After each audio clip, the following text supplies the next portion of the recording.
El próximo 11 de julio marcará un año desde las protestas populares más grandes en Cuba desde 1959.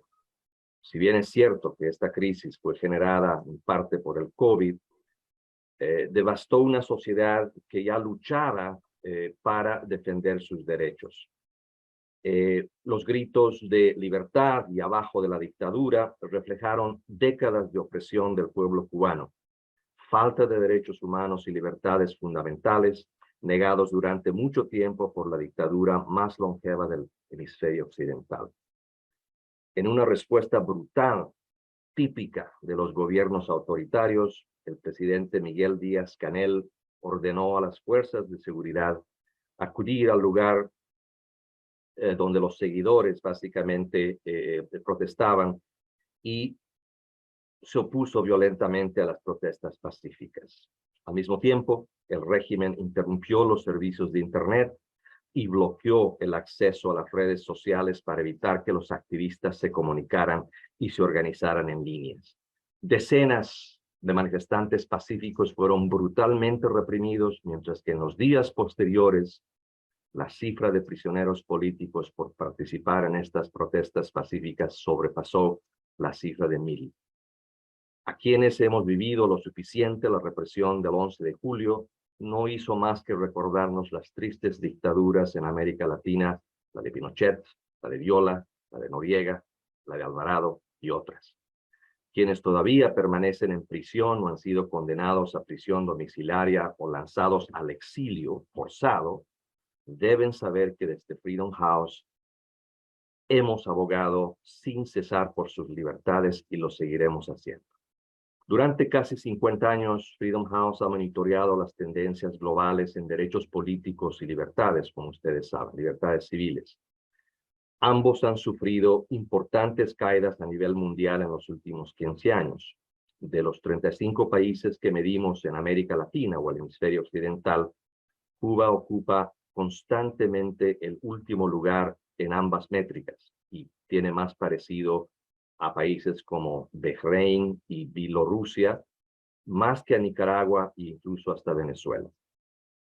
En Cuba, el único país del hemisferio con una calificación mínima de 0 en libertad de prensa y asociación, los defensores de los derechos humanos y los periodistas independientes están bajo constante vigilancia del gobierno y sufren acoso e intimidación patrocinados por el Estado.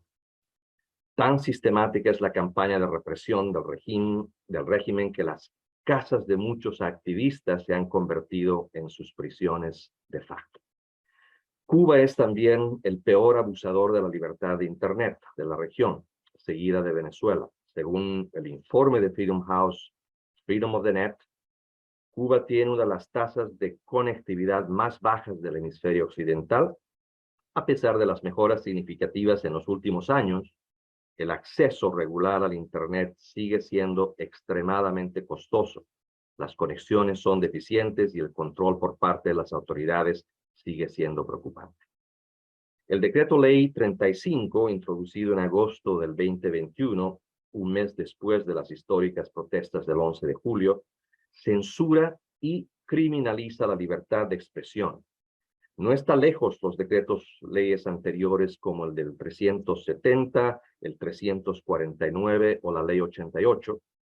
Muchos han argumentado que las vagas definiciones de lo que constituye una violación permitirán una implementación arbitraria, como ocurrió en otros países autoritarios, como la aprobación en el año 2020 de su legislación en Nicaragua sobre delitos cibernéticos, que condujo el silenciamiento masivo de la oposición. A pesar de esto, Cuba ocupa un puesto en el Consejo de Derechos Humanos de la ONU y repetidamente evita rendir cuentas por sus violaciones de derechos humanos. Esto no puede continuar. En 2008, Cuba firmó el Pacto Internacional de Derechos Económicos, Sociales y Culturales y el Pacto de Derechos Civiles y Políticos. Sin embargo, el gobierno de la isla no ha ratificado ninguno de estos tratados. La Habana no ha ratificado el protocolo facultativo de la Convención contra la Tortura y otros tratos o penas crueles.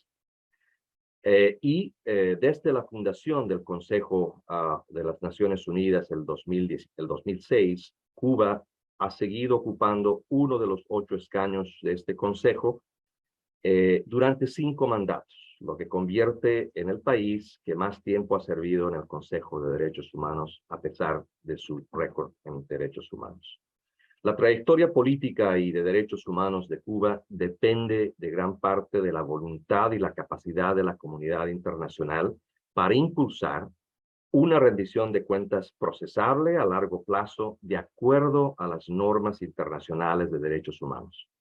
Una coalición de democracias latinoamericanas y europeas debe presionar al régimen de Cuba para que promulgue reformas democráticas, despenalice a la sociedad civil, empodere al pueblo cubano para ayudar a moldear el futuro de su país a través de compromiso, el diálogo, y exija que las Naciones Unidas, a los expertos independientes y las organizaciones internacionales de derechos humanos puedan acceder a las prisiones en la isla. Estimados y estimadas, estoy seguro de que este evento ofrecerá ideas invaluables para guiar una respuesta internacional que exija justicia a las víctimas del 11 de julio en Cuba. Los cubanos tienen derecho a tener derechos. Muchas gracias.